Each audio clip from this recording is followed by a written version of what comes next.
Bismillahirrahmanirrahim. Assalamualaikum warahmatullahi wabarakatuh.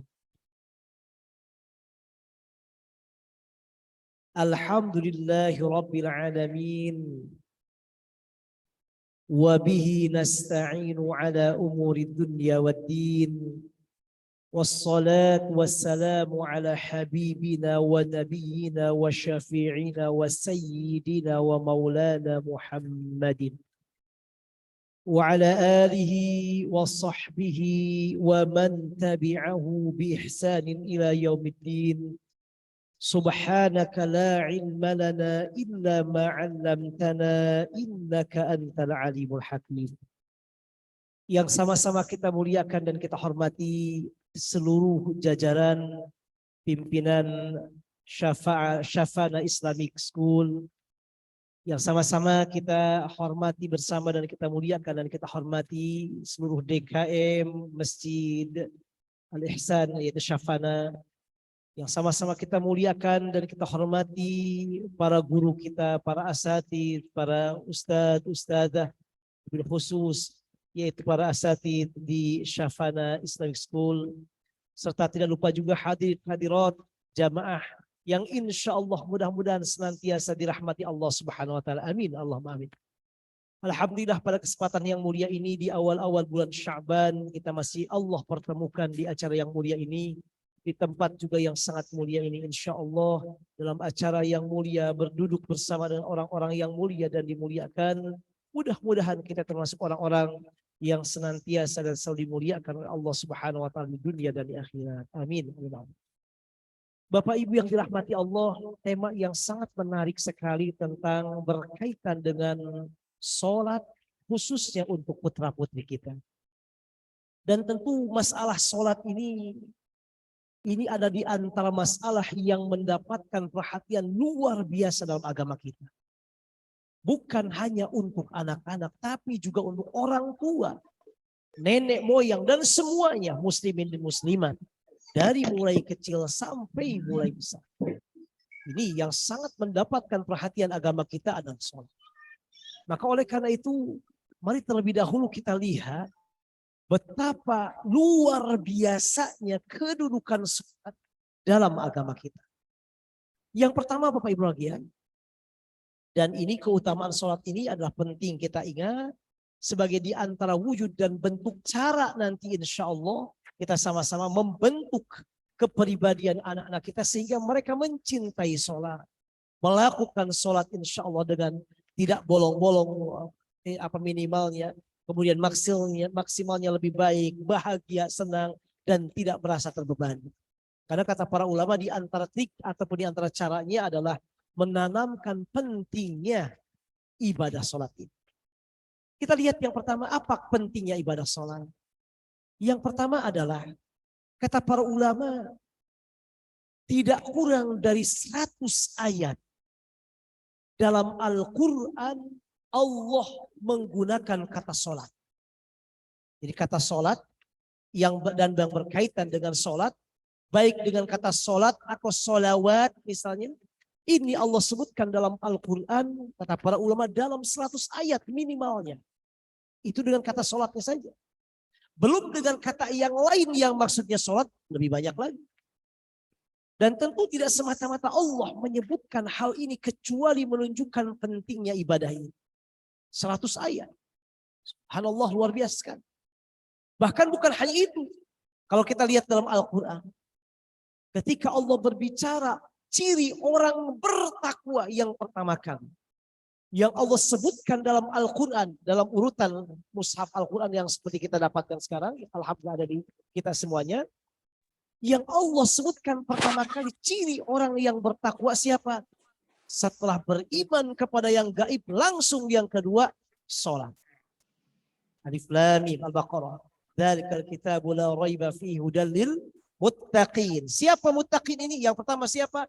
Ladzina yu'minuna bil ghaibi lalu wa yuqimunas shalah. Orang yang bertakwa yang pertama Allah sebutkan cirinya dalam Al-Quran, dalam tertib mushafnya, itu adalah mendirikan sholat setelah beriman pada yang gaib. Jadi ini tentunya menunjukkan saking pentingnya sholat. Seolah Allah ingin mengatakan bahwa yang ciri orang yang bertakwa yang utama iman. Hal yang gaib. Iman kepada Allah, Allah gaib. Kepada malaikat dan semuanya gaib. Lalu mendirikan sholat. Bahkan bukan hanya itu. Kalau kita perhatikan juga dalam Al-Quran, Allah memulai juz pertama awal-awal dengan sholat, di akhir pun dengan sholat. Misalnya kata sholat ataupun yang berkaitan dengan sholat yang Allah sebutkan pertama kali tadi alif lam mim. Alif lam mim ciri orang bertakwa alladzina yuqimunas shalah. Yang terakhirnya ada dalam surah Al-Kautsar. Inna a'tainakal kautsar fasalli rabbika wanhar. Dari juz pertama diawali dengan sholat. Di juz yang paling akhir juga disebutkan berkaitan dengan sholat. Seolah Allah ingin mengatakan, wahai umat Islam, wahai umat muslimah, mukminin dan mukminah, jangan lupa awal hidup dengan sholat, akhir hidup pun dengan sholat. Subhanallah. Makanya Bapak Ibu bahagia, coba ketika kita baru saking pentingnya sholat, ketika baru dilahirkan, keluar dari perut ibu kita, apa yang dianjurkan dalam agama kita? Diazankan di sebelah kanan, diiqamatkan di sebelah kiri. Apa kata-kata azan dan iqamah? Syahadat dan sholat. Allahu Akbar, Allahu Akbar. Keimanan. Jadi syahadat maksudnya keimanan kepada Allah. Allahu Akbar, Allahu Akbar. Asyhadu an la ilaha illallah. Asyhadu anna Muhammadar Rasulullah. Kemudian hayya 'alas shalah. Hayya 'alas shalah. Pas pertama keluar dari perut ibunya, udah diingatkan jangan lupa sholat. Di akhir hayatnya, dia sudah meninggal dunia, apa yang dilakukan? Sholatkan. Ini artinya manusia dari awal sampai akhir sholat. Makanya Al-Quran diawali dengan sholat, diakhiri juga dalam Al-Kautsar dengan perintah sholat. Fasholli li rabbika wanhar. Luar biasa penting. Bahkan buku yang lebih menarik lagi, kalau kita lihat dalam Al-Quran, Allah selalu memberikan ciri-ciri orang-orang yang luar biasa selalu dengan sholat. Bahkan yang menariknya dalam beberapa ayat Allah menyebutkan pertama kali ciri orang beriman misalnya. Dia mendirikan sholat. Di akhir ciri juga dengan sholat. Padahal kalau seandainya satu kali sudah cukup dengan sholat. Namun Allah tidak demikian, saking kedudukan sholat luar biasa kata para ulama. Allah menyebutkan untuk ciri-ciri orang beriman dalam firman-Nya. Diawali dengan sholat, diakhiri dengan sholat. Misalnya Al-Mu'minun, kita lihat surat Al-Mu'minun ayat 1 sampai berapa? 11 kalau tidak salah. Kita lihat ayat pertama Al-Mu'minun. Qad aflahal mu'minun. Siapa orang beriman? Alladzina hum fi salatihim khashi'un. Yang pertama disebutkan apa Ibu ini? Salat. Ciri orang beriman siapa? Yang khusyuk dalam salat.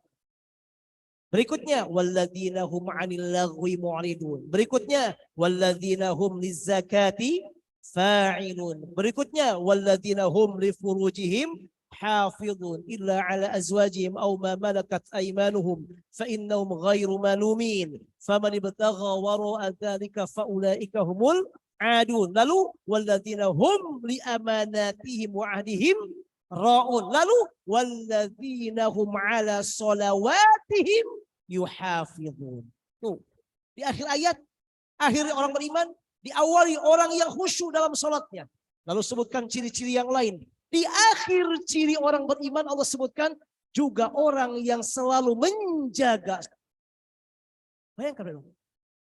Awal salat, akhir salat. Seolah Allah ingin mengatakan ini salat bukan ibadah sembarangan. Seyogianya mendapatkan perhatian yang luar biasa dari agama kita. Dari setiap muslim dan muslimah. Bukan hanya anak-anak termasuk kita. Awal pekerjaan mulailah dengan sholat. Awal sifat orang luar biasa dimulai dengan sholat. Akhirnya pun dengan sholat. Padahal kalau Allah bicara ayat pertama. Alladzina hum fi sholatim khasyi'un. Sudah mencakup. Orang yang khusyuk sholatnya yang menjaga sholatnya otomatis. Tapi Allah sebutkan di akhir ayat, di akhir cirinya, lagi-lagi walladzina hum 'ala salawatihim yuhafizun ulaika humul warithun alladzina yarithunal firdausa hum fiha khalidun. Ini surat Al-Mu'minun. Dan ini bukan hanya di alam al-mu'minun. Ayat yang lain dalam surah apa? Al-Ma'arij. Tidak salah Al-Ma'arij. Allah berfirman juga sama. Diawali dengan sholat. Ciri terakhir sholat juga. Innal insana khuliqa halu'a. Idza massahu syarru jazu'a. Wa idza massahul khairu manu'a. Lalu illal musallin. Oh, kecuali yang sholat. Alladzina hum ala salatihim daimun. Salatnya selalu tuh, yang cirinya. Disebutkan, siapa cirinya? Orang yang selalu selamanya menjaga salatnya. Alladzina hum ala salatihim daimun. Lalu walladzina fi amwalihim haqqum ma'lum lis-sa'ili wal mahrum. والذين يصدقون بيوم الدين والذين هم من عذاب ربهم مشفقون إن عذاب ربهم غير مأمون والذين هم لفروجهم حافظون إلا على أزواجهم أو ما ملكت أيمانهم فإنهم غير ملومين فمن ابتغى وراء ذلك فأولئك هم العادون والذين هم لأماناتهم وعهدهم راعون والذين هم بشهاداتهم قائمون lalu di akhir والذين هم على صلاتهم يحافظون baru ulaika fi jannatin mukramun. Tuh bayangkan bahagia. Dalam Al-Ma'arij pun sama, diawali dengan salat. Ladzina hum ala salatihim daimun. Lalu dijelaskan sifat-sifat yang lain terus. Terakhir tentang sifat luar biasa apa? Lagi-lagi salat. Walladzina hum ala salatihim yuhafizun. Yang menjaga salatnya. Baru mereka adalah tempatnya di surga yang luar biasa. Dalam dua ayat Allah, dalam dua surat tadi Allah menegaskan orang mulia diawali dengan salat, diakhiri dengan salat. Seolah Allah mengatakan bahwa hidup seorang muslim ini tidak lebih daripada salat dan salat. Dan penjawantahan kehidupan sehari-hari lahir dari salat itu sendiri. Itu luar biasa. Maka perhatian yang luar biasa agama kita, salat, salat, salat dan salat. Bahkan bukankah salat juga satu-satunya ibadah, satu-satunya ibadah yang diwajibkan oleh Allah tanpa melalui pelantara Jibril. Puasa diwajibkan melalui Jibril. Hai Jibril, sampaikan kepada Rasulullah wajib puasa Ramadan. Wahai Jibril, sampaikan kepada Rasulullah wajibnya zakat bagi yang telah memenuhi persyaratan. Wahai Jibril, sampaikan kepada Rasulullah wajib haji dan umrah bagi yang mampu. Dalam mazhab Syafi'i umrah juga wajib bagi yang mampu. Disampaikan melalui Jibril, kecuali sholat. Satu-satunya ibadah Allah wajibkan tanpa pelantara Jibril, tanpa pelantara malaikat-malaikat yang lain, tanpa pelantara siapapun. Allah langsung wajibkan kepada Rasulullah melalui peristiwa Isra Mi'raj. Hanya sholat. Kalau seandainya tidak ada keistimewaan yang lain selain ini sangat cukup juga. Tidak semata-mata Allah mewajibkan sholat, seolah sholat ini gak ada pelantara antara aku dengan siapapun juga. Gak ada pelantara antara aku dengan siapapun juga. Sholat itu adalah langsung antara aku dengan hambaku. Dan mau dipelantar dengan yang lain. Maka kata para ulama, sholat itu adalah hubungan langsung yang luar biasa seorang hamba dengan Allah. Kebacaannya juga iyyaka na'budu, itu dengan khitabnya ka. Mukhatab, bukan dengan domir gaib, bukan iyahu, bukan. Iyahu na'budu, enggak, iyaka, hanya kepadamu. Kalau kamu itu berarti apa? Di depan. Assalamualaikum. Bukan assalamu alaihim, alaihim dia di luar.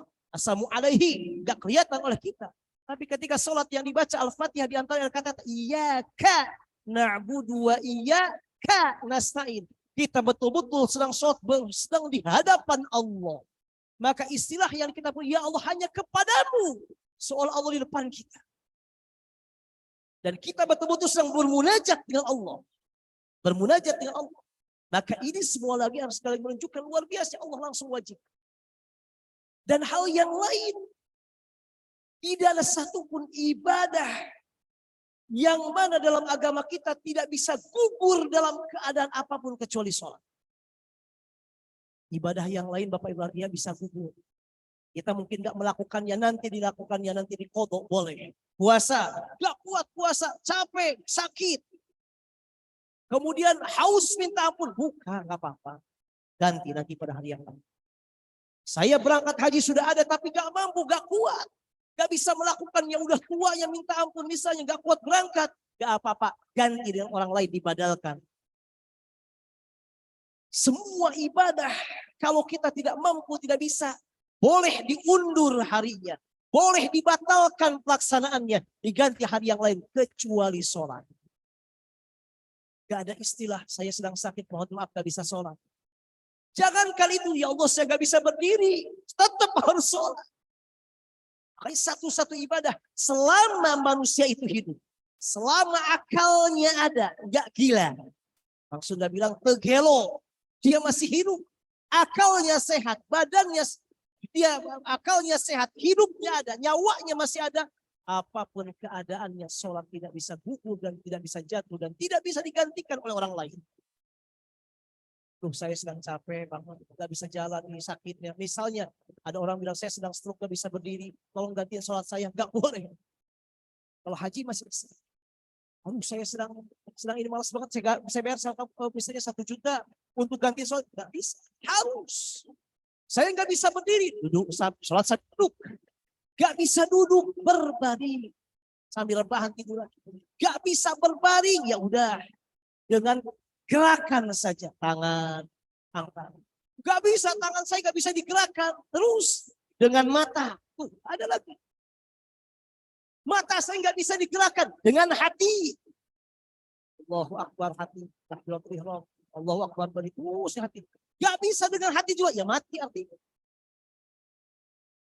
Gak ada waktu, gak ada kesempatan. Gak bisa tinggalkan dengan apapun kecuali sholat. Bahkan tuh luar biasanya. Ketika dia sudah meninggal, apa yang dilakukan Ibu? Apakah dipuasakan?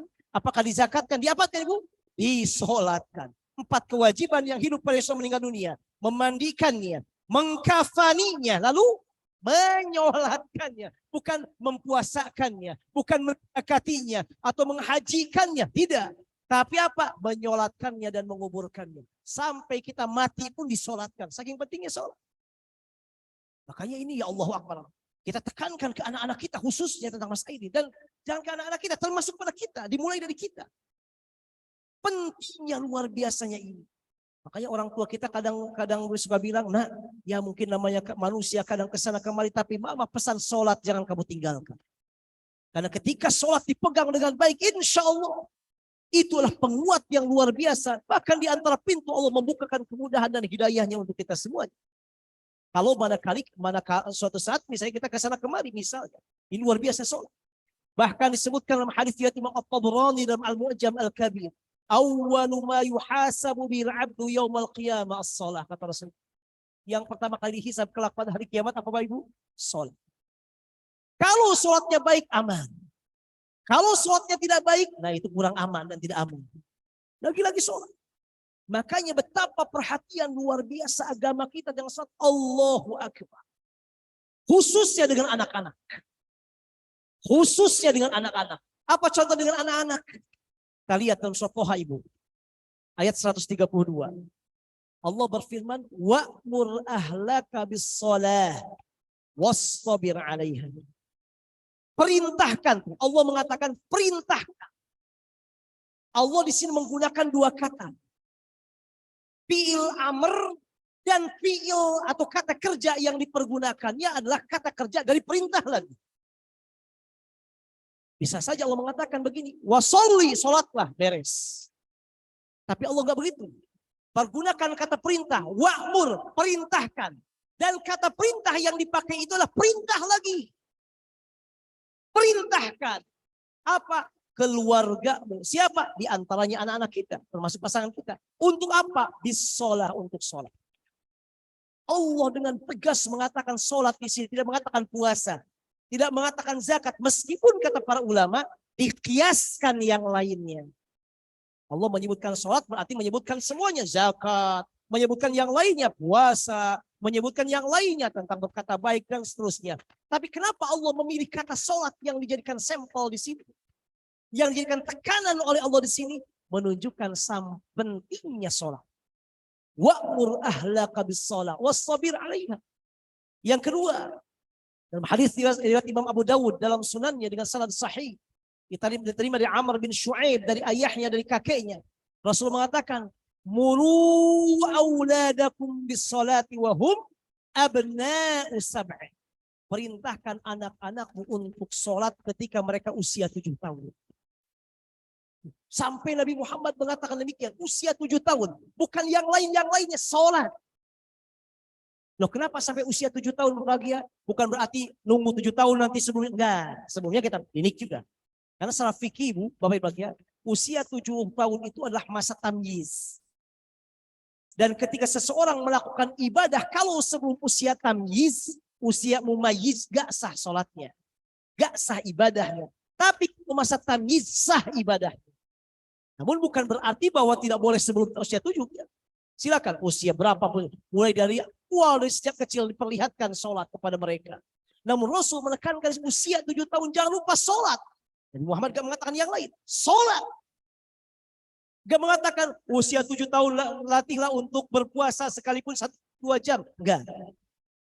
Usia 7 tahun anak-anak nanti latihlah untuk ini itu. Enggak. Tapi apa? Sholat. Perintahkan. Perintahkan auladakum. Anak-anak kalian bisolah. Sholat. Wahum abna'u sab'in. Lalu. Wadribuhum 'alaiha. Dan pukullah. Tapi ingat Bapak Ibu, pukulan di sini bukan pukulan gaplok. Kayak mukul pencuri atau mukul yang segala macam yang besar. Enggak. Pukul karena para ulama ini adalah pukulannya ta'dib, mendidik. Kayak misalnya dalam Al-Quran, bapak-bapak membaca para suami, ini kita boleh memukul istri. Kenapa? Kalau dia melakukan nusyuz, fa'idhuhunna wahjuruhunna fil madaji'i wadribuhunna. Pukul, gaplok. Akhirnya tangan, gaplok. Astagfirullahaladzim. Bukan dari agama kita. Kata para ulama, kalau terpaksa harus menggunakan itu, boleh. Tapi dengan cara apa? Satu, kalaupun memukulnya menggunakan siwak. Tahu Ibu siwak?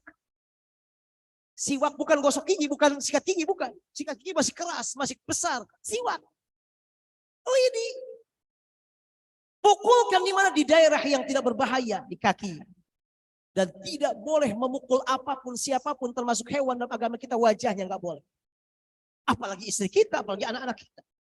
Coba Ibu pukul pakai siwak. Sekalipun yang mukulnya yang kuat, sembada badannya misalnya. Bapak Adera yang luar biasa, nggak sakit. Karena siwak. Dipukulkan nggak sakit. Artinya apa? Pendidikan. Ini bukan berarti dipukulnya gapok, enggak. Kalau bisa jangan menggunakan pukulan. Karena Nabi Muhammad menyebutkan ini adalah penekanan saja, didik dengan baik. Wadribuhum 'alaiha ala tarki. Didiklah mereka kalau terpaksa pukul dengan pukulan yang untuk mendidik. Kalau mereka meninggalkannya wahum abna'u ashrin, ketika usia sudah 10 tahun. Bayangkan Nabi Muhammad sampai demikian. Saking pentingnya sholat, perintahkan usia 7 tahun. Kalau nggak bisa, usia 10 tahun ini masih meninggalkan pukul. Pukulan pendidikan. Betapa menunjukkan pentingnya sholat dalam agama kita, khususnya untuk anak-anak kita. Tuh, bahkan bukan hanya itu. Nabi Ibrahim, Ibu, dalam surat Ibrahim ayat 40, doanya apa coba ini? Apa yang Allah mintakan kepada Allah untuk diri dan keturunan beliau? Beliau berdoa agar beliau dan keturunan beliau menjadi orang-orang yang mendirikan sholat, yang perhatian dengan sholat, yang luar biasa dengan sholatnya. Rabbi ij'alni muqimas sholati wa min dzurriyyati. Ya Allah, jadikan aku dan keturunanku orang yang mendirikan sholat. Saking pentingnya. Lalu apa yang perlu dilakukan dalam hal ini agar anak-anak menjadi bahagia dan senang? Kata para ulama, ini memang PR kita semuanya. Satu hal yang ingin saya garis bawahi sebelum memulai kesan. Ini adalah ladang ibadah yang tidak mudah. Makanya kenapa sampai agama kita memberikan perhatian luar biasa sholat kepada anak-anak kita. Baik kepada umat Islam, muslimin muslimah, khususnya pada anak-anak. Ini menunjukkan berat. Sampai tadi Nabi Muhammad mengatakan perintahkan sholat usia 7 tahun. Kalau nggak bisa, kalau mereka belum melakukan juga usia 10 tahun, maka pukullah. Artinya apa di sini? Berat mereka untuk sholat sampai usia 10 tahun pun masih harus diberikan pelajaran. 7 tahun, 8 tahun, 9 tahun, 10 tahun. Nggak mau sholat juga. Berat sholat juga. Didik. Artinya perlu kesabaran. Maka oleh karena itu kita tidak bisa insan dalam masalah ini. Perlu waktu, perlu kesabaran. Sabrun jamil dalam Al-Quran dipergunakan. Sabar yang ekstra. Makanya Bapak lagi ya. Kenapa Allah menggunakan kata istobir dalam Al-Quran tentang sholat? Toha ayat 132 tadi. Wa'mur ahlaka bis sholati was-tobir. Bukan wasbir. Istobir dan isbir itu sama artinya sabar. Perintahkan keluargamu termasuk anak-anak untuk sholat. Dan sabarlah dalam mengajak mereka untuk sholat. Tapi Allah menggunakan dalam ayat ini bukan wasbir alaiha. Tidak. Tapi wastobir alaiha. Sama artinya sabar. Loh kok bisa demikian? Kata para ulama. Beda antara isbir dan istobir. Dari segi tekanan. Isbir itu empat huruf. Alif, hamzah, alif, so, be, ro. 4. Istobir berapa huruf Bapak Ibu? 5. Alif, so, to, be, ro. 5 huruf. Ketika bicara tentang sholat, Allah menggunakan sabar yang 5 huruf, bukan yang 4 huruf. Apa maksudnya? Kata ulama ahli bahasa, ziyadatul bina tadullu ala ziyadatil ma'na. Banyaknya huruf, banyaknya susunan menunjukkan banyaknya makna. Artinya seolah Allah ingin mengatakan, ajak, perintahkan anakmu untuk sholat. Dan ingat, sabarlah dalam mengajaknya. Dengan sabar yang bukan biasa, tapi sabar yang ekstra. Maka Allah pergunakan yang 5 huruf, bukan yang 4 huruf.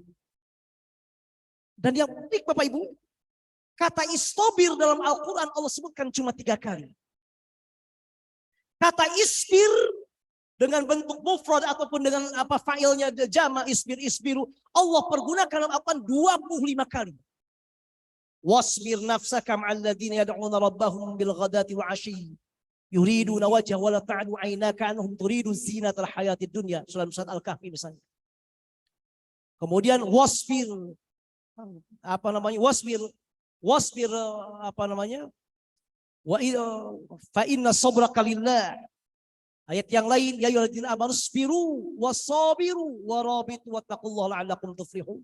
Isbir 25 kali. Tapi Allah menggunakan kata istobir cuma 3 kali dalam Al-Quran. Jadi kalau isbir yang 4 huruf 25 kali. Kalau istobir yang 5 huruf cuma 3 kali dalam Al-Quran. 1 dalam surat Maryam ayat 65. Ketika Allah memerintahkan ibadah kepada Allah, Allah pergunakan sabar, istobir, yang 5 huruf. Sabarnya ekstra untuk ibadah kepada Allah. Allah berfirman, Rabbus samawati wal ardi wa ma bainahuma fa'budhu li'ibadati wastabir, fa'budhu wastabir li'ibadat, hal ta'lamu lahu samiyya. Rabbus samawati wal ardi wa ma bainahuma fa'budhu, sembahlah Allah, wastabir, dan sabarlah dalam beribadah kepada Allah. Beribadah kepada Allah, sabar. Istitaat kepada suami, ngajak anak sabar. Yang pertama. Yang kedua dalam surah Al-Qamar. Ketika kisah tentang naqahnya Nabi Saleh. Untanya Nabi Saleh. Inna mursilun ayat Allahumma sholli ala sayyidina Muhammad ayat ke-27. Kalau tidak saya ayat ke-27 Al-Qamar. Inna mursilun naqati fitnatan lahum fartaqibhum wastabir. Yang digunakan istobir. Jadi Allah menciptakan unta. Jadi ada hewan berbahagia kata para ulama yang Allah ciptakan tidak melalui proses bayi, langsung besar. Apa hewan tersebut? 1, dombanya untuk menggantikan ketika menyembelih Nabi Ismail. Yang kedua, untanya Nabi Soleh. Unta Nabi Soleh Allah adakan, Allah turunkan ke bumi langsung dalam bentuk unta yang sudah besar. Dan Allah mengatakan, wahai kaum Nabi Saleh, ingat, biarkan unta ini. Mau apapun jangan diganggu, jangan dihalang-halangi, apalagi dibunuh, jangan. Biarkan. Mukjizat dari Allah. Lalu, fartaqibhum wassabir. Sabarlah, sabarnya sabar ekstra. Dan yang ketiga, ketika Allah memerintahkan sholat untuk mengajak sholat kepada keluarga, termasuk anak-anak. Wa'mur ahlaka bis sholati wastabir alaiha. Cuma 3 kali istabir. Ini artinya bahwa ketika mengajak anak-anak perlu kesabaran yang Ekstra. Kata bapak lagi, Allahu Akbar, saya udah ngajak anak-anak. Waduh, susahnya Pak mengajak sholat itu. Jangankan anak sholatnya khusyuk. Jangankan anak-anak, kita aja gak bisa khusyuk. Emang udah khusyuk ibu kita. Aduh, berat. Berat. Tapi kita berusaha berupaya. Hanya tanamkan pentingnya khusyuk anak-anak sekarang. Dan tidak kemudian instan sekali lagi. Perlu sabar yang ekstra. Saya udah ajak, berapa lama Pak ngajak? Ya Allah, mungkin sekitar 2 minggu kali. Allahu Akbar, 2 minggu. 2 minggu itu bukan sabar namanya, bukan mengajak. Itu baru awal-awal. Sampai para ulama ada yang menghitung berapa kali Nabi Muhammad mengajak umatnya sholat dalam hadis-hadis. Ada yang menghitung. Karena sekarang udah alhamdulillah ada teknologi. Berapa kali Bapak Ibu? Nabi Muhammad mengajak umatnya untuk sholat. Kata beliau, ini ulama yang mengkaji ini, Nabi Muhammad mengajak umatnya untuk sholat. Beliau sampaikan lebih dari 61 kali ribu. 61 ribu kali. Lebih dari 61 ribu kali. Ayo umatku sholat, ayo umatku sholat, ayo umatku sholat. Maka perlu sabar yang ekstra. Lalu apa cara dan kiatnya? Yang pertama kata Pak ulama, tanamkan akidah yang baik. Akidah yang mantap pada anak-anak kita tentang Allah, tentang malaikat. Tanamkan sekarang. Kaitkan semua hal dengan Allah. Nah, jangan lupa ini rezeki dari siapa nak? Dari Allah.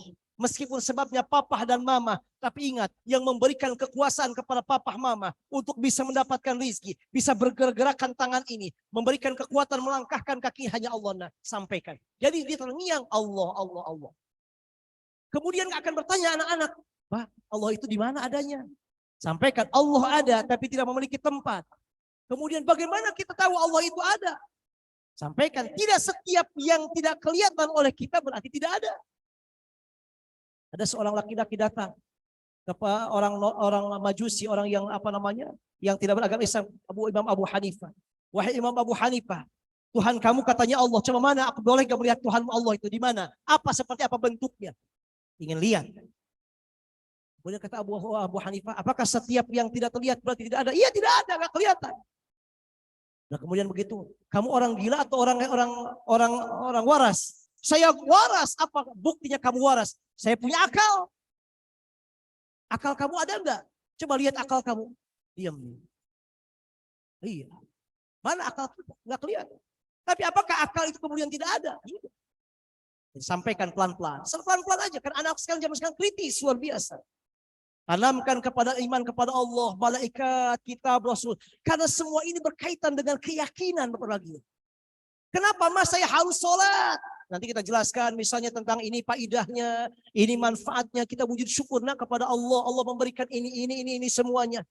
Sampaikan. Nanti akan bertanya Allah bagaimana, seperti apa keadaan kita. Itu berkaitan dengan akidah. Maka yang pertama tanamkan akidah dengan baik. Kenalkan rukun iman. Kaitkan semua hal yang didapatkan oleh kita dan anak-anak kita dengan Allah. Nah itu langit itu ciptaan Allah. Sehingga kata Allah teringat dalam badannya. Dalam telinganya. Sebagaimana ketika dia baru lahir. Yang kita perdengarkan adalah kata Allah. Allahu Akbar. Kan begitu. Azan. Yang pertama keluar apa? Allah. Satu. Yang kedua. Contohkan oleh kita orang tuanya. Ini yang berat. Terkadang kita karena kesibukan akhirnya sholat misalnya tidak memberikan contoh pada anak-anak kita. Ya, contohkan.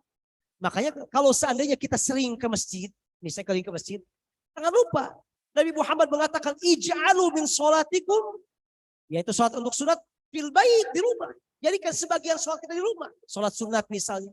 Berjamaah dengan istri kita sholat tahajud. Gak apa-apa sholat sunat berjamaah. Sholat sunat berjamaah akan silakan. Kemudian sholat duha di berjamaah. Anak melihat. Oh bapak kita sholat, melihat. Nanti bertanya, Pak, apa yang bapak lakukan? Sholat. Sholat apa? Sholat duha. Kenapa harus sholat? Bertanya, jawab oleh kita. Bayangkan kalau kita tiap hari sholat duha. Ya jangan panjang-panjang, 2 rakaat aja tiap hari. Di rumah, anak melihat. Nanti datang qobliyah zuhur. Sholat qobliyah zuhur di rumah, lihat anak. Pulang dari masjid, ba'diyah zuhur. Di rumah juga, lihat anak kita. Maghrib, ada ba'diyah maghrib, ba'diyah isya. Lalu nanti ada sholat malam, ada sholat witir. Witirnya pajukan aja misalnya sebelum tidur untuk biar pendidikan ke anak kita. Anak lihat kita. Udah lihat bapaknya, lihat ibunya lagi. Ini akan direkam oleh dia. akan direkam dengan seluar biasa. Ternyata dari dulu orang tua saya selalu pergi sholat, dan sholat. Ini bagaimana kalau kita menyampaikan sholat itu penting. Tadi ini dalilnya asul, macam segala macam. Tapi anak gak pernah lihat orang tuanya sholat. Musibah. Maka dalam agama kita coba bagian. Nabi Muhammad mengatakan, kita jangan kemudian mengajak orang lain kecuali kita melakukan tersebut dahulu. Makanya Allah mengatakan dalam surat Tahrim, ya ayyuhalladzina amanu qu, apa yang pertama? Anfusakum. Baru wa ahlikum nar. Jaga. Yang pertama apa? Diri kita. Lalu ajak keluarga kita. Dalam ayat yang lain, ya ayyuhalladzina amanu lima taquluna ma la taf'alun. Kabura maqtan 'indallahi an taqulu ma la taf'alun. Celaka orang bicara tapi mengamalkannya. Dalam hadis sabda Rasulullah SAW, ketika masalah salat, sallu, salatlah kalian kama ra'aitumuni usolli. Sebagaimana kalian melihat aku sholat. Artinya Nabi Muhammad sholat dulu atau mereka sholat dulu? Sholat dulu Nabi Muhammad. Contoh dulu. Sholatlah kalian seperti kalian melihat aku sholat. Nabi Muhammad sholat dulu. Contohkan oleh kita. Qudwah hasanah oleh kita. Berikutnya kata para ulama, ajak dia sering-sering ke masjid. Bagaimana suka? Nah, makanya bagi mudah-mudahan tidak terjadi masjid kita ini masjid yang mubarak. Masjid Masjid Syafada ini. Kalau ada anak-anak bisa berisik karena diajak ke masjid, biarkan aja. Zaman sekarang berbeda dengan zaman dahulu. Zaman dahulu orang tuanya konsen ke agamanya kuat, lingkungannya tidak seperti sekarang. Biarkan mereka lari ke sana kemari di rumah Allah. Ini rumah Allah. Jangan kemudian, astagfirullahaladzim, saya sholat gak bisa khusyuk. Kenapa banyak anak-anak? Lah hari Bapak, di rumah juga gak khusyuk, di sini juga gak khusyuk, sama aja. Jangan disalahkan yang lain, biarkan anak-anak. Beterbangan ke sana kemari, biarkan. Hanya kasih tahu kalau mau ini kesini kesini. Biar terbiasa di masjid, kan beda kondisinya berbagian. Betul zaman dahulu anak-anak jangan dibawa, karena para ulama demikian. Karena konteksnya berbeda dengan sekarang. Kalau seandainya anak-anak gak dibiasakan mencintai masjid meskipun gak sholat. Mencintai di masjid misalnya, maka dia akan di mana beradanya? Di tempat game. Di tempat-tempat internetan segala macam. Begini terus di rumahnya. Biarkan dia keliling, olahraga ke sana kemari. Paling tidak kalaupun mereka tidak sholat, melihat bapaknya sholat, melihat orang lain sholat, dan itu akan direkam oleh dia. Apa yang disaksikan dan dipelajari oleh anak-anak ketika kecil, kata para ulama, kanakshi alal hajar, seperti ngukir di atas batu, gak akan hilang. Gak akan hilang. Teringat direkam oleh dia. Allahu Akbar. Maka kata para ulama, ajak biasakan ke masjid meskipun dia gak sholat. Dan ini dilakukan oleh Nabi Muhammad. Dalam hadis riwayat Imam Bukhari Muslim, kata sahabat Nabi Muhammad pernah sujud lamanya minta ampun Bapak Ibu sekalian. Lama banget. Sampai saat itu para sahabat mengira jangan-jangan Nabi Muhammad meninggal dunia. Sebagian yang mengatakan jangan-jangan Nabi Muhammad sedang menerima wahyu saking lamanya sujudnya. Ini hadis sahih riwayat Imam Bukhari Muslim. Lalu ada seorang sahabat penasaran, ini Nabi Muhammad tumben lama banget ini. Sedang sujud dia bangkit. Orang sudah bilang culango.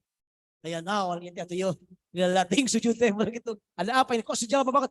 Pas dilihat ke Nabi Muhammad, ada cucu Nabi Muhammad, ada yang mengatakan Imam Hasan dan Imam Husain sedang berada naik di atas punggung Nabi Muhammad SAW. Bayangkan, cucu Nabi Muhammad sedang apa namanya itu? Apa istilah apa kalau bahasa Indonesia-nya? Menangkep. Memeluk Nabi Muhammad di punggungnya. Ngadapok di panggungnya, di punggung Rasulullah SAW. Ketika melihat, oh pantesan balik lagi sujud beliau. Selesai Nabi Muhammad sholat kemudian kepada ya Rasulullah, kami khawatir dengan Anda, ada apa? Ada sujud lama banget. Kami berpikir Anda meninggal dunia, kami berpikir Anda menerima. Ya Rasulullah, kenapa? Dari mana? Tadi yang culangot udah tahu, saya tahu sebabnya. Kata Nabi Muhammad, saya tadi sujud lama bukan karena apa-apa, bukan karena meninggal dunia, alhamdulillah sekarang masih hidup. Bukan juga karena menerima wahyu. Tapi tadi saya sujud karena cucu saya sedang nempel di atas punggung saya. Dan saya tidak mau mengganggu kesenangan beliau. Maka saya lamakan sujud ketika selesai kesenangan beliau di atas punggung saya. Lalu saya bangkit dari sujud.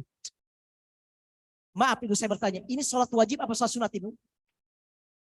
Sholat wajib atau sholat sunat ibu? Bapak sholat wajib atau sholat sunat? Wajib. Apa dalilnya sholat wajib? Diberjamaahkan.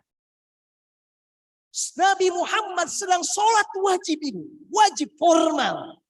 Dengan para sahabat. Cucu beliau nempel di beliau. Beliau gak langsung. Wah nyingkas ya. Gitu. Atau kemudian dicewer kemudian. Atau saya assalamualaikum warahmatullahi wabarakatuh. Mana sih tadi? Mana ya tidak apa? Enggak. Dibiarkan oleh Nabi Muhammad sampai cucunya selesai menikmati punggung Nabi Muhammad, baru kemudian Rasulullah bangkit. Rasulullah mengajar. Artinya bahwa anak ini mengganggu yang sholat gak Ibu? Mohon maaf, cucu Nabi Muhammad mengganggu yang sholat gak Ibu? Mengganggu. Mengganggu. Nabi Muhammad diganggu, yang lain diganggu enggak Ibu? Apalagi. Makanya ada sahabat yang bangun lama banget sujudnya. Boleh jadi ada yang mohon maaf yang asma, yang segala macam kan Ibu. Tapi Nabi Muhammad tidak melarang. Nabi Muhammad membiarkannya. Kenapa? Ini bagian pendidikan untuk anak. Tentang ibadah yang sangat penting yaitu sholat. Biarkan. Kalau mereka ketahuan sampaikan pelan-pelan baik-baik.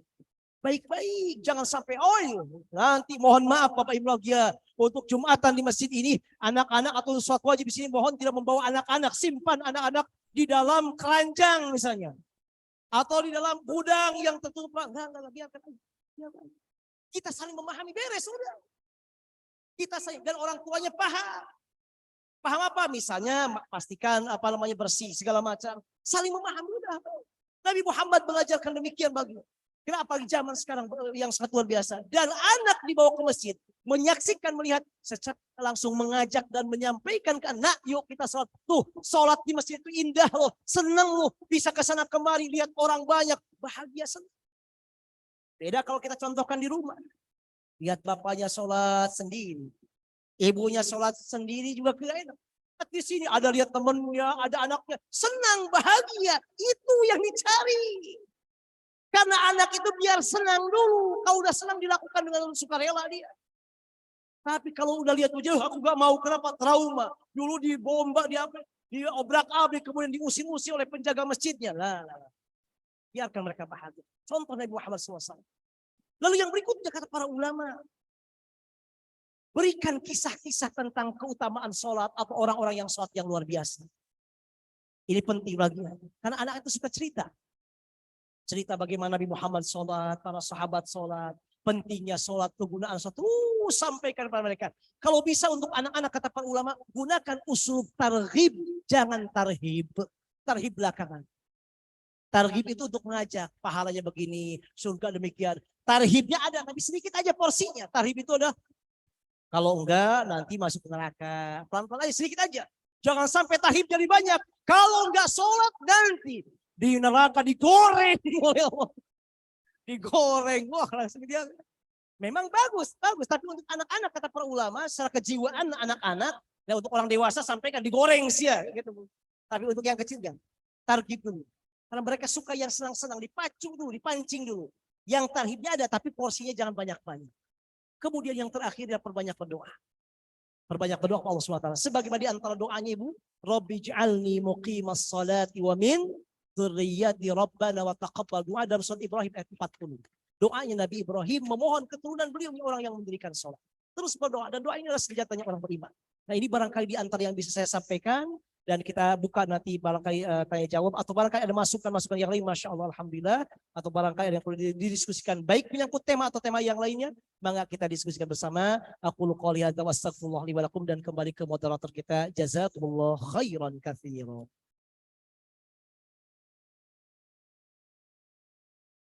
Alhamdulillah, terima kasih Ustadz atas penyampaian materi yang sangat luar biasa. Semoga kita dapat mengaplikasikannya dan mendidik anak-anak kita dengan sabar, dan kita digolongkan menjadi umat yang senantiasa mendirikan sholat. Amin, amin ya robbal alamin. Baik ayah bunda sekalian, untuk acara selanjutnya ialah sesi tanya jawab. Kita buka dengan 3 penanya pertama. Dipersilahkan bagi ayah bunda yang ingin bertanya, mengangkat tangannya. Dari siapa? Silakan pertama. Assalamualaikum warahmatullahi wabarakatuh. Ustadz, saya bertanya Ustadz, yang tadi dimaksud mungkin Ustadz bercanda tuh anak-anak di rentang usia ya SD kelas 4 ke bawah Ustadz. Tapi saya mengalami kasus di masjid saya di lingkungan rumah itu, bahwasanya anak yang kelas di atas kelas 4 SD itu sholatnya masih suka bercanda. Lalu terkadang karena sekarang kan orang tua apa-apa suka lapor, kalau cubit dikit saya takut dilaporin gitu ya Ustadz ya. Jadi ya saya suruh pulang aja, saya suruh keluar. Lalu kasus yang kedua, sholat Jumat Ustadz biasanya ketika khutbah Jumat itu berisik, bising Ustadz. Jadi mengganggu. Gimana solusi terbaiknya yang mungkin bisa saya lakukan gitu Ustadz. Terima kasih. Wassalamualaikum warahmatullahi wabarakatuh.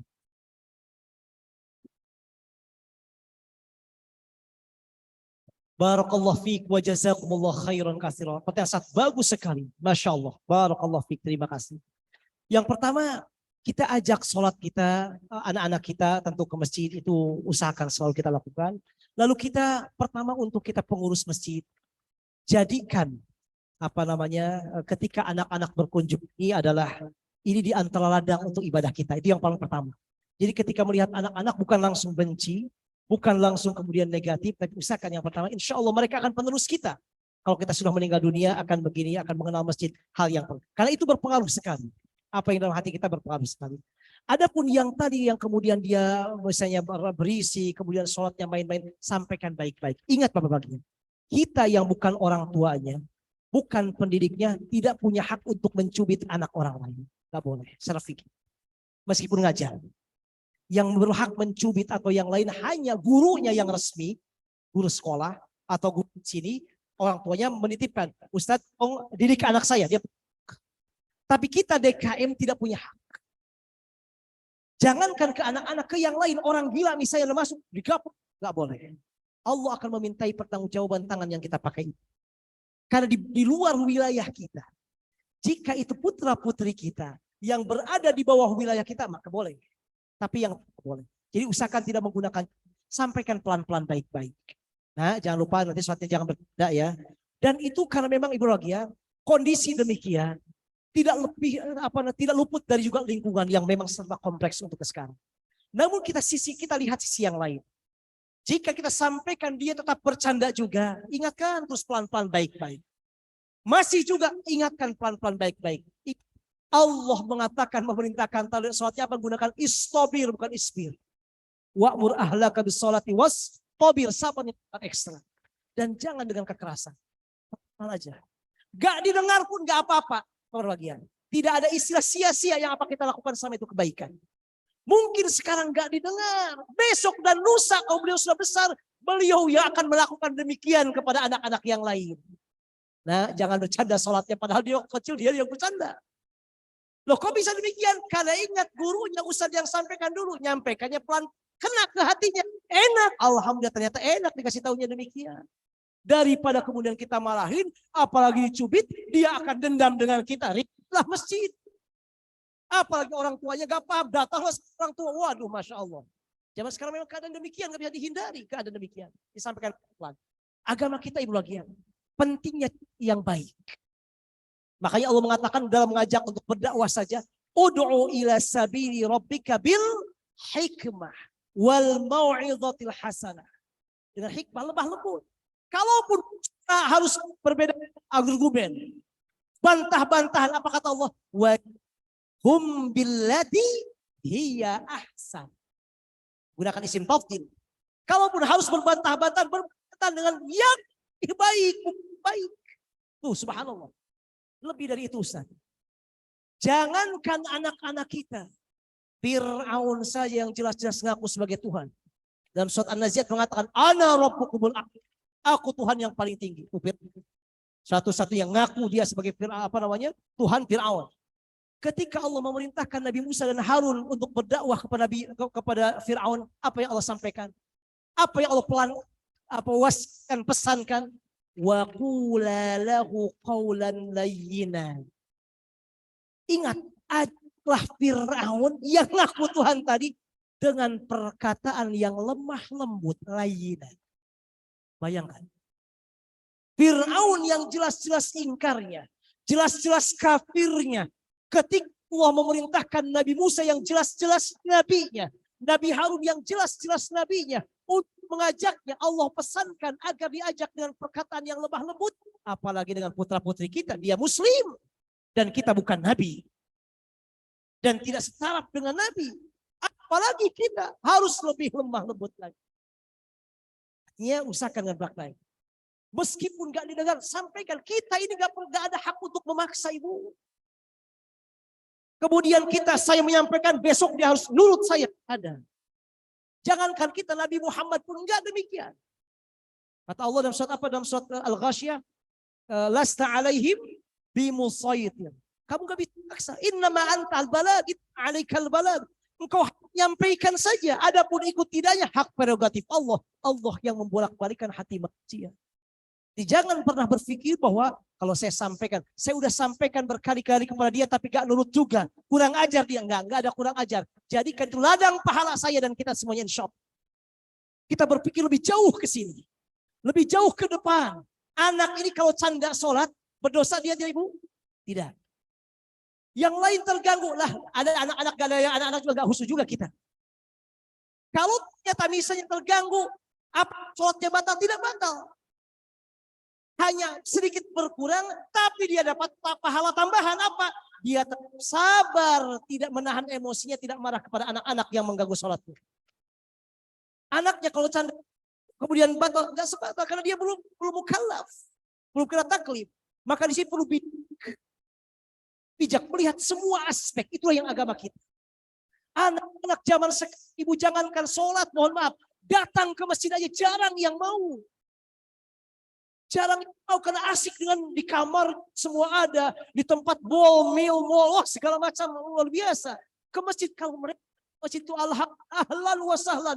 Silakan para pejuang umat, calon pemimpin masa depan silakan masuk, sambut dengan permen, sambut dengan makanan, sambut dengan segala macam biar mereka rehat, senang, bahagia. Kalau mereka bercanda ingatkan sedikit-sedikit tapi ingat jangan mencubit, jangan yang lainnya pelan-pelan. Fir'aun saja yang jelas mengaku sebagai Tuhan. Allah berpesan apa? Perkataan yang baik, apalagi mengajak anak kita untuk sholat. Terlebih dia seorang muslim dan sudah datang ke masjid untuk sholat. Sedikit-sedikit saja. Dan ini Allah itu ladang pahala untuk Ustaz. Ladang pahala luar biasa. Maka ingat ayat yang tadi Allah menggunakan istobir. Sabarnya sabar ekstrim. Yang kedua Jumatan betul. Wah mengganggu berisik. Itu bukan hanya di sini. Di mana-mana di tempat saya juga sama. Di kamu sama, saya di kamu, wah sama namanya anak-anak. Memang itu artinya bukan di kita saja, itu yang memang sudah umum. Dan itu adalah tidak lepas juga dari banyak aspek, di antaranya faktor anak-anaknya makin usia makin naik kan makin bertumbuh akalnya, bertumbuh pengetahuannya, bertumbuh keinginannya, bertumbuh ingin banyak bicaranya segala macam. Maka di antara caranya misalnya mohon Bapak Ibu berbahagia putra-putrinya simpan di samping bapak-bapak. Misalnya. Udah, samping bapak-bapak. Jadi ada putranya samping bapaknya. Sampai, kan indah sekali. Indah sekali. Jadi apa namanya? Yang penting yang di belakang imam itu yang siap untuk menggantikan. 1, 2, 3. Lainnya udah. Anak-anak, bapak, anak. Nah, itu di antara caranya. Adapun kemudian dia berisik, Ustaz bukan hanya di sini. Di mana-mana. Di mana-mana. Termasuk mohon maaf di negara Arab. Di Mesir. Sama. Berisik. Ya tapi kita saling memahami juga. Sudah saya paham. Saya gak bisa mendengarkan khutbah. Lu zaman sekarang udah canggih. Ada ke YouTube. Dia kan bisa mendengar dari di rumah. Artinya kita perlu berlapang dada berbahagia. Jangan egois dengan kita. Kita melihat untuk ke depan lebih panjang. Yang menggantikan kita siapa anak-anak kita. Yang meneruskan perjuangan agama kita anak-anak kita. Generasi inilah. Kita ini mungkin 10 tahun, 15 tahun lagi. Wallahu a'lam masih ada atau tidak ada. Wallahu a'lam. Kemampuan kita masih segini. Mungkin kita bahkan baru datang ke masjid itu ketika usia udah 40 tahun. Ini anak-anak baru 4 tahun, 5 tahun, 6 tahun udah ke masjid. Alhamdulillah. Ahlan sahlan silahkan. Silahkan. Jadi kalau kita saling memahami, tapi kita sampaikan mohon untuk bapak-bapak, anak kecil, kalau bisa, kalau memungkinkan simpan di samping bapak bahagia, sehingga bisa tidak mengganggu orang ketika khatib sedang berkhutbah misalnya. Demikian misalnya. Insyaallah. Wallahu a'lam bishawab. Jazakallahu khairan. Baik, kita lanjutkan untuk penanya yang kedua.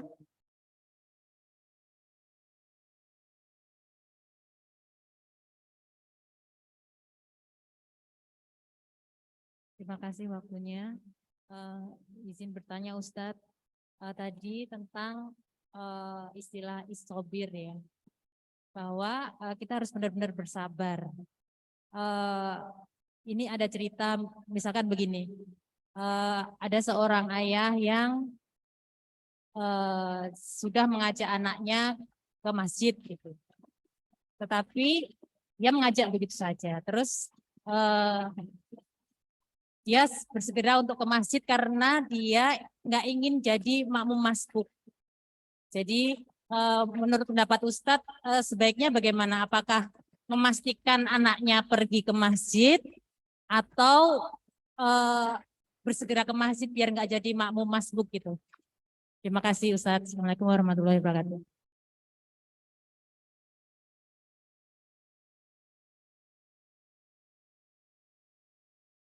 Terima kasih Ibu, penasihat bagus sekali. Barakallahu fiik wa jazakumullah khairan katsiran. Betul sekali. Nah, ini terkadang juga sering jadi masalah. Bapaknya ingin sholat bareng imam dari pas takbiratul ihram karena pahalanya besar. Sisi yang lain ngajak anak-anaknya, "Mas, bentar. Ini waduh banyak sekali." Akhirnya kata bapak, "Ya udah tinggalkan langsung. Saya tinggalin aja kalau begitu misalnya." Sabar.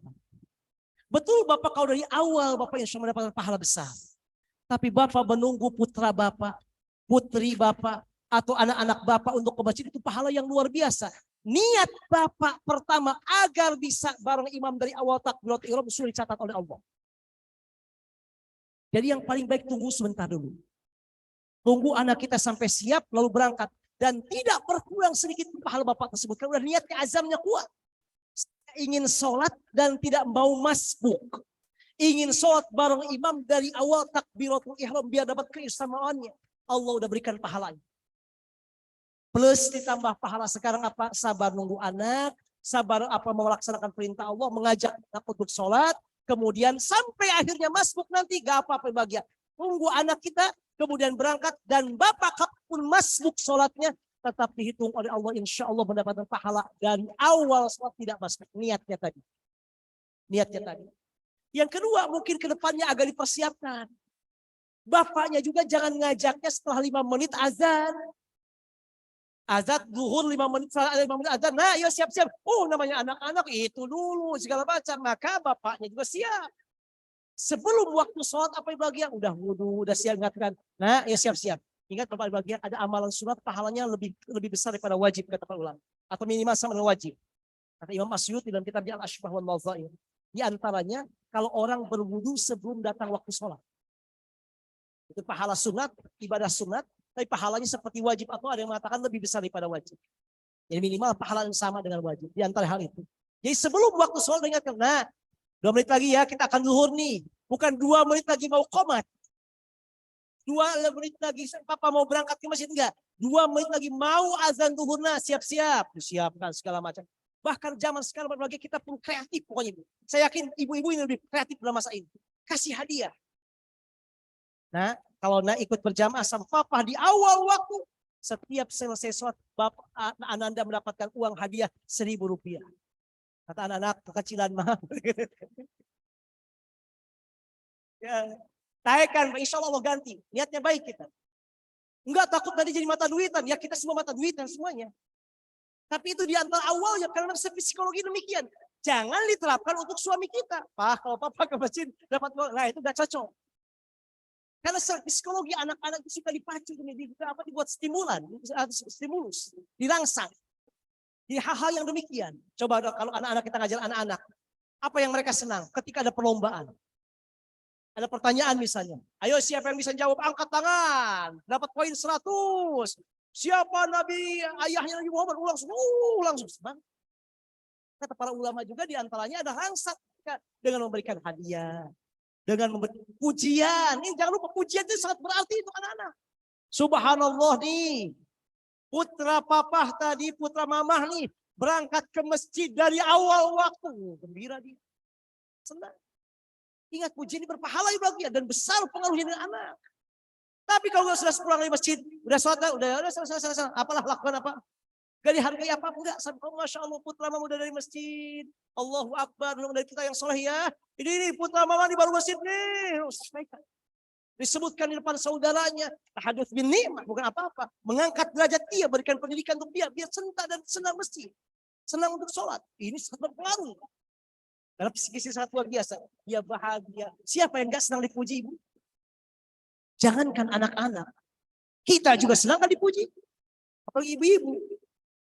Bapak-bapak juga tidak kalah ibu. Hanya bapak-bapak kadang jaim, ibu kadang jaim. Mama, Masya Allah masakannya enak sekali. Ah, papa bisa aja. Alhamdulillah.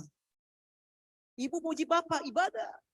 Sampai ke papa, Masya Allah. Papa hari ini kok makin ganteng aja. Ah, si mama. Oh, bahagia.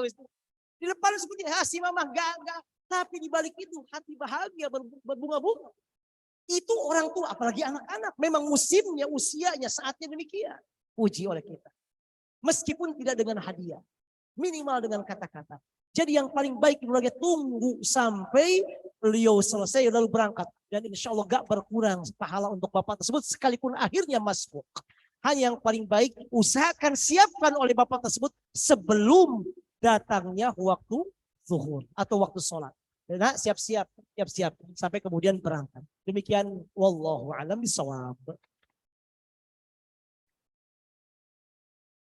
Baik, hadirin sekalian, penanya yang terakhir, ya, penanya yang terakhir.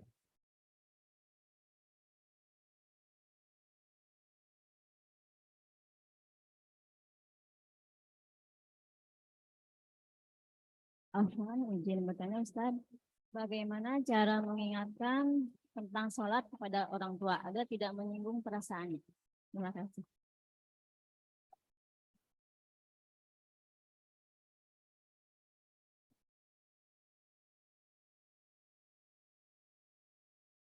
Barakallahu fiik. Ini pertanyaan yang sangat penting. Lebih penting lagi ini. Mengingatkan orang tua untuk sholat. Betul bagian. Allahu Akbar.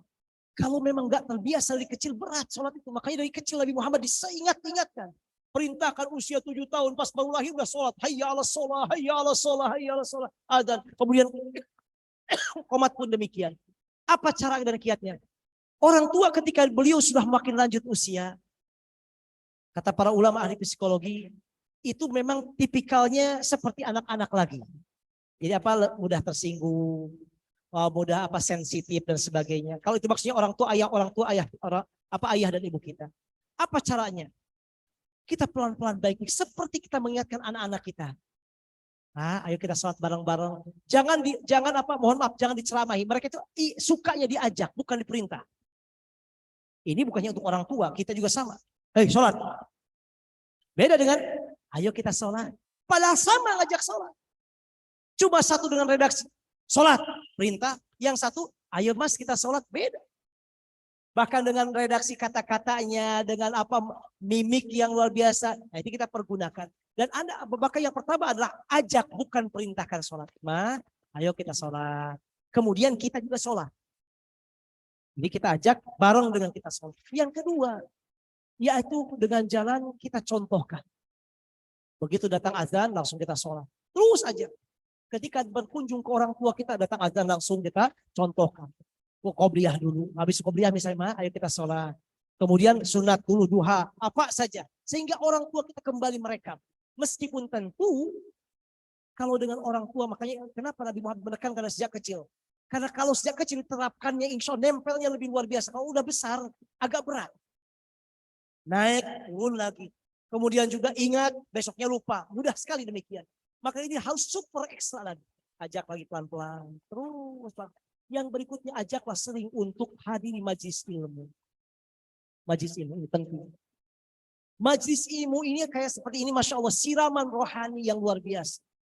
Allah dalam Al-Quran mengibaratkan hati ini keras. Bahkan kerasnya bisa lebih keras dari batu. Au asyaddu qaswah. Wa inna minal hijarati lama yatafajjaru minhul anhar wa inna minha lama yashaqqaqu fayakhruju minhul ma. Batu masih bisa mengeluarkan air, hati enggak bisa. Allah mengibaratkan lebih keras. Maka siramlah kita sebut yang gersang dengan apa? Dengan air. Air apa? Air siraman rohani. Terus aja. Dari zaman sekarang Masya Allah kita gak usah misalnya orang tua kita gak bisa kemana-mana. Bisa dengan melihat di YouTube, internet segala macam. Kita terus sampaikan kepada beliau. Pelan-pelan ajak mendengarkan siraman rohani. Yang berikutnya ajak juga beliau sering-sering datang ke masjid atau ke majelis ilmu. Kayak begitu. Ini bagian datangnya kita ke sini Masya Allah. Berkah rahmat luar biasa. Luar biasa. dan sangat penting berpengaruh dengan hati dan kepribadian seseorang. Karena kalau kita berjamaah beda dengan sendiri. Makanya kenapa dalam agama kita sholat sebaiknya berjamaah. Bukan hanya pahalanya besar, tapi membentuk kepribadian kita. Ketika kita datang sholatnya di masjid, melihat orang banyak, beda. Ini luar biasa, charge keimanannya makin tinggi, besar. Maka tua juga sering-sering ke masjid. Sering-sering ajak orang yang sedang sholat. Sering-sering ajak orang yang menghadiri majlis. Semua itu insya Allah dengan izin Allah bisa juga mengubah sedikit demi sedikit nanti yang berat menjadi mudah. Dan jangan lupa terakhir doakan. Mohon kepada Allah khusus, ya Allah mudah-mudahan orang tua saya menjadi orang yang bisa melaksanakan sesuatu yang sebaik mungkin. Itu diantaranya mudah-mudahan bermanfaat. Wallahu a'lam bishawab. Baik. Bapak Ibu hadirin sekalian, tibalah kita di akhir acara. Sebelum kita tutup, marilah kita berdoa bersama-sama. Untuk itu kami mohon kepada Ustadz untuk memimpin kata hari ini. Baik Bapak Bahagia, mari kita sama-sama berdoa kepada Allah SWT. Mudah-mudahan Allah mengabulkan doa kita pada kesempatan pagi yang mulia ini. Allahumma salli ala sayyidina Muhammadin wa ala alihi wa sahbihi wa sallim ajma'in. Amin. Alhamdulillahirabbil alamin, hamdan na'iman, hamdan syakirin, hamdan yuafi ni'amahu yukafi mazidah. Ya Rabbana lakal hamdu kama yanbaghi li jalali wajhikal karim wa 'azimi sultanik. Allahumma salli ala sayyidina Muhammadin fil awwalin wa sallim ala sayyidina Muhammadin fil akhirin wa sallim ala sayyidina Muhammadin fil mala'ala ila yaumiddin. Allahumma ighfir lana wa liwalidina warhamhum kama rabbawna shighara wa li jami'il muslimin wal muslimat wal mu'minin wal mu'minat al ahya'i minhum wal amwat innaka sami'un qaribun mujibu da'awat ya qadiyal hajat.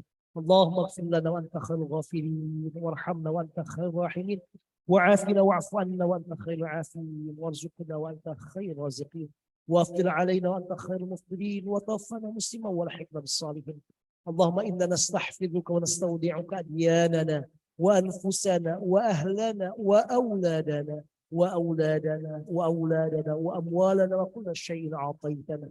اللهم اجعلنا من مقيم الصلاة. اللهم اجعلنا من مقيم الصلاة. اللهم اجعلنا من مقيم الصلاة ومن ذريتنا يا أرحم الراحمين ومن ذريتنا يا أرحم الراحمين ومن ذريتنا يا أرحم الراحمين. Ya Allah, ampuni dosa kesalahan kedua orang tua kami dan juga mertua kami, baik yang masih ada atau yang telah tiada. Kakak ada kerabat keluarga besar hamba orang muslimat yang masih ada atau yang telah tiada. Ampuni dosa kesalahan mereka yang Allah terima segala kebaikan mereka yang sudah meninggal dunia, tempat mereka tempat yang mulia, curahkan rahmat ampunan ridha untuk mereka, tempatkan mereka bersama dengan para nabi, para aulia dan syuhada dan salihin ya rabbal alamin. Yang masih ada, sehatkan mereka yang lahir batinnya, jasmani dan rohaninya, panjangkan umur mereka dalam keadaan sehat walafiat, taat dan barokah. Yang sedang sakit ya Allah, kami mohon padamu ya Allah, sembuhkan ya Allah, sembuhkan ya Allah, sembuhkan ya Allah. Yang sedang ada masalah berikan jalan keluar, yang sedang sedih gantikan dengan kebahagiaan, yang punya hajat keinginan kabulkan ya Allah, hajat keinginan mereka ya kali ya rabbal alamin. Pun demikian ya Allah, kami mohon padamu ya Allah untuk putra putri kami, adik cucu kami dan semua keturunan kami. Kami titipkan mereka ya Allah kepadamu ya Allah, jiwa raganya, agamanya, lahir batinnya, dunia dan akhiratnya. Bimbinglah mereka ya Allah untuk senantiasa mencintaimu, untuk senantiasa taat dengan semua perintahmu, menjauhi semua laranganmu, untuk senantiasa berada dalam agamamu sampai nanti kematian menjemput mereka ya Allah ya Rabbal. Jadikanlah mereka semua orang-orang yang mencintai sholat, mendirikan sholat, mencintai sholat, mendirikan sholat ya Allah, mencintai sholat dan mendirikan sholat ya Allah ya Rabbal Alamin. Pun demikian ya Allah ya Rahman ya Rahim, mudahkan semua urusan mereka dunia akhiratnya, mudahkan ibadahnya, mudahkan studinya, kuliahnya, pekerjaannya, rezekinya, jodoh dan keturunan dan semua urusan-urusan dunia maupun akhirat mereka. Jika di antara mereka ada yang sedang sakit ya Allah, kami mohon padamu ya Allah, sembuhkanlah mereka. Yang sedang sedih dan yang kebahagiaan, yang punya hajat keinginan, kabulkan hajat keinginan mereka ya Karim ya Rabbal Alamin. Demikian juga untuk kami semua ya Allah, ampuni dosa-dosa kami, terima segala amal dan kebaikan kami, sehatkanlah kami ya Allah, lahir batin, jasmani dan rohani kami. Jika di badan kami ada penyakit yang kami ketahui atau yang kami tidak ketahui ya Allah, kami mohon padamu ya Allah, sembuhkanlah. Karena kami yakin, seyakin-yakinnya tidak ada yang dapat menyembuhkan kecuali Engkau ya Allah ya Rabbal Alamin. Mudahkan semua urusan kami, berkahi semua urusan kami, berkahi rizki kami, berkahi pernikahan kami, berkahi keturunan kami, berkahi keturunan kami ya Allah, berkahi keturunan kami, berkahi umur kami, berkahi hidup kehidupan kami, berkahi ya Allah dunia dan akhirat kami ya Allah ya Rabbal Alamin. Ya Allah, ya Rahman, ya Rahim, kami mohon padamu ya Allah, berkahi kami pada bulan Sya'ban ini dan sampaikan kami pada bulan Ramadan. Berkahi kami pada bulan Sya'ban ini dan sampaikan usia kami pada bulan Ramadan ya Rabbal Alamin. ربنا لا تدعنا في هذا المقام ذنبا الا غفرت ولا مندوبا الا شفيته ولا مندوبا الا رحمته ولا هما الا فرجته ولا طالب علم الا وفقته ولا حاجه من حوائج الدنيا والاخره الا قضيتها ويسرتها يا الله يا رب العالمين. ربنا آتنا في الدنيا حسنة وفي الآخرة حسنة وقنا عذاب النار وصلى الله على محمد وعلى آله وصحبه وبارك وسلم سبحان ربك رب العزة عما يصفون والسلام على المرسلين والحمد لله رب العالمين. الفاتحة.